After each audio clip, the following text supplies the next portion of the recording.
5 vjet pasi nisi skema, SPAK ka nisur zbërthimin e mekanizmit të pastrimit të parave të Amant Josifit, ish këshilltarit të ministres Olta Xhaçka dhe ortaku të Olsi Ramos, tashmë i arratisur në Dubai. Në fokus, si miliona euro të mashtruara nga qytetarët evropian përmes call centerave, u kthyen në pasuri të paluajtshme, kompani ndërtimi dhe zinxhirët e fast foodit KFC, duke përdorur si mburoj një rrjet prestanumesh. Një akuzë ngritur nga prokuroria e përgjithshme e Bambergut, dhe zyra e qendrore për krimin kibernetik të Bavarisë, ka zbuluar dimensionin e vërtetë të industrisë kriminale që ka pasur për vite bazë operative Tiranën, 230 milionë euro të vjedhura vetëm në vendet gjermanisht folse, qindra punonjës në qendra thirrjesh të blinduara në kryeqytet dhe një strukturë e organizuar si ushtri me skripte manipulimi dhe platforma fiktive investimesh. Në qendër të skemës qëndron Amant Josifi, një emër që për vite me radhë ka lëvizur lirshëm mes kabineteve ministrore dhe botës së krimit kibernetik. Ish këshilltar politik i ministres së jashtme Olta Xhaçka, gjatë kohës që ajo drejtonte Ministrinë e Mbrojtjes, Josifi arriti të ndërtoi një perandori të mashtrimit ndërkombëtar, pikërisht në nundën e institucioneve shqiptare. Sipas hetimit, Josifi ishte figura operative e Milton Group në Shqipëri, duke kontrolluar një rrjet call centerësh të regjistruar si biznese të zakonshme. Shërbimi Everplus, APA Leison, Odyssey, Mizu, Capital Partner, STA Group, Oritek, Volans janë vetëm disa nga emrat pas të cilëve fshiheshin qindra operatorë që targetonin qytetarë gjerman, zviceran dhe austriak. Por Josifi nuk ishte thjesht një menaxher, ai ishte nyja lidhëse mes operacioneve në Tiranë, qendrave të tjera në Ukrainë, Serbi dhe Bullgari, dhe më e rëndësishmja, ai ishte mburoja politike që garantoi që këto biznese të mos prekeshin për vite me radhë. Burime nga hetimi konfirmojnë për pamfletin se Olsi Rama,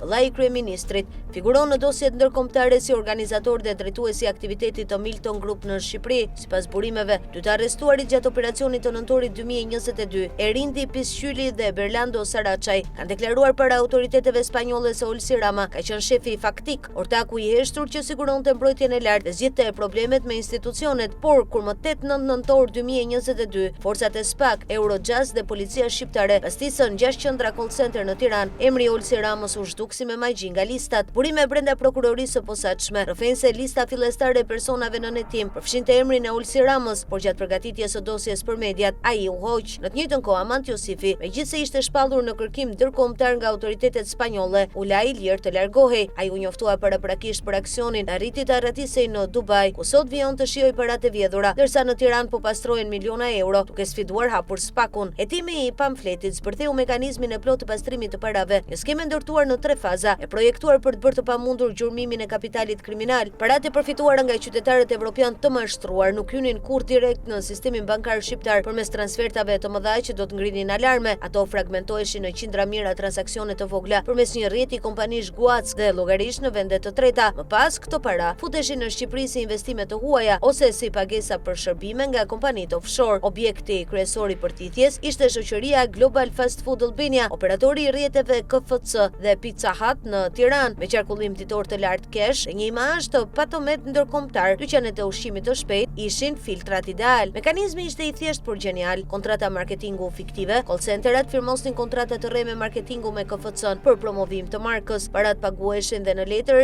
ishin shpenzimi lishëm reklame. Furnizime të simuluara. Kompanitë të lidhura me Josifin faturonin KFC-n për furnizime që nuk ndodhnin kurrë. Blindazhi xhiros ditore, keshi i përditshëm i pikave të KFC-s, shtoi artificialisht me para nga mashtrimi, duke u paraqitur në banka si xhiro reale. Në këtë mënyrë, paraja e zezë hynte në qarkullim zyrtar, paguante taksa dhe dilte e pastër në anën tjetër. Hapi i dytë ishte shkoputja e çdo lidhjeje pronësore me burimin kriminal. Për këtë grupi përdori një nga strukturat më sofistikuara offshore të evidentuara ndonjëherë në Shqipëri. Shoqëria Global Fast Food Albania nuk është në pronësi të shqiptarëve, ajo i përket kompanisë TP Investments Limited, e regjistruar në Ras Al Khaimah International Corporate Center, një nga zonat më opake të Emirateve të Bashkuara Arabe, por edhe kjo është vetëm një shtresë. Pronarët përfitues fshihen pas një labirinti kompanish në British Virgin Islands, të kontrolluara nga shtetas gjeorgjan. Këtu hyn në lojë emrat e Revasa Akadze dhe Otari Katamadze, dy figura të njohura të mafjes gjeorgjane, të skeduar në disa vende evropiane për pastrim parash dhe mashtrim.